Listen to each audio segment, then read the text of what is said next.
Please do subscribe my YouTube channel and watch this video till the end. पिछले कुछ महीनों में दुनिया कितनी बदल गई है। लाखों लोगों की जान चली गई है, वहीं कई लाख लोग बीमार पड़े हैं। इन सब पर कोरोना वायरस का कहर टूटा है। जो लोग इस वायरस के प्रकोप से बचे हुए हैं, उनका रहन सहन बिल्कुल बदल गया है। यह वायरस दिसंबर 2019 में चीन के वुहान शहर में पहली बार सामने आया था।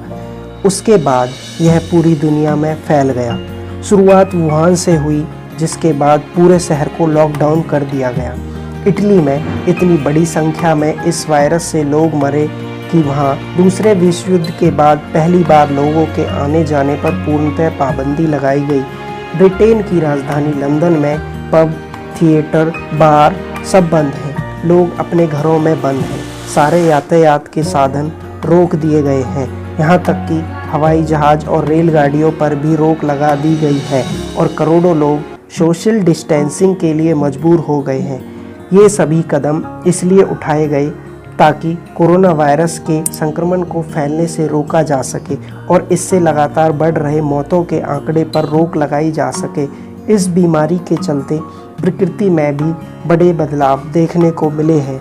आइए जानते हैं उन बदलावों के बारे में। प्रदूषण में भारी कमी। इन पाबंदियों का एक नतीजा ऐसा भी निकला है जिसकी किसी को उम्मीद नहीं थी।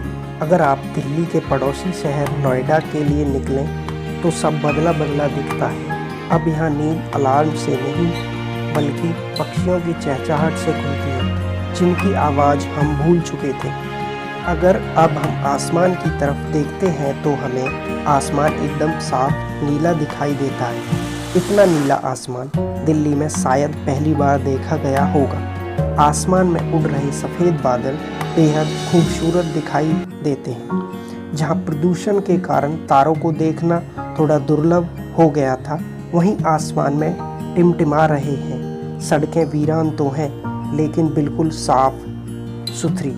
सड़क किनारे लगे पौधे हवा में लहरा रहे हैं। बताया जा रहा है कि यमुना नदी तो इतनी साफ है जो सरकार के करोड़ों रुपए खर्च करने के बावजूद भी नहीं हो पाई, वो इस लॉकडाउन में कर दिखाया।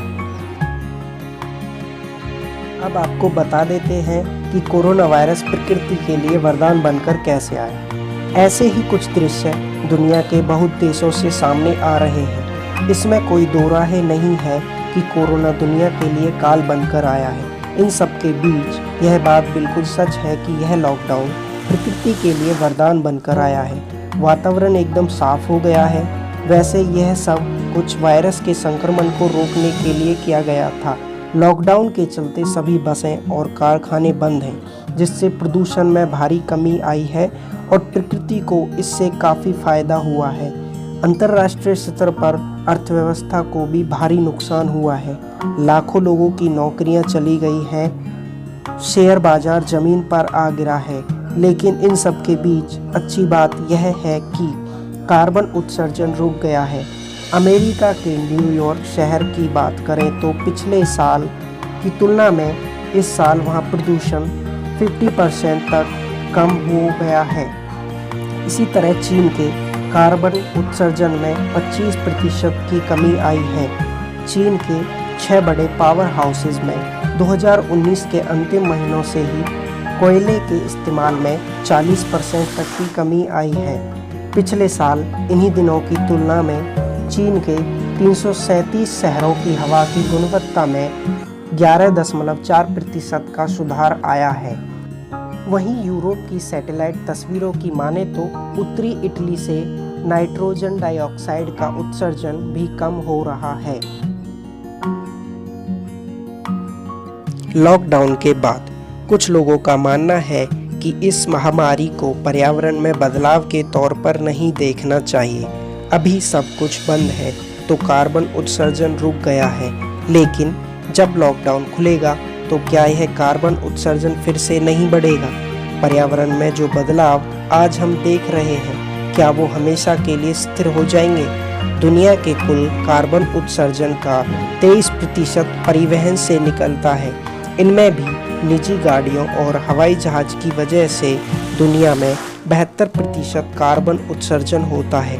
अगर लोग मौजूदा स्थिति को ध्यान में रखते हुए आने वाले समय में बेवजह घर से गाड़ी लेकर बाहर निकलना कम कर दें तो ये बदलाव काफ़ी हद तक स्थिर रह सकते हैं।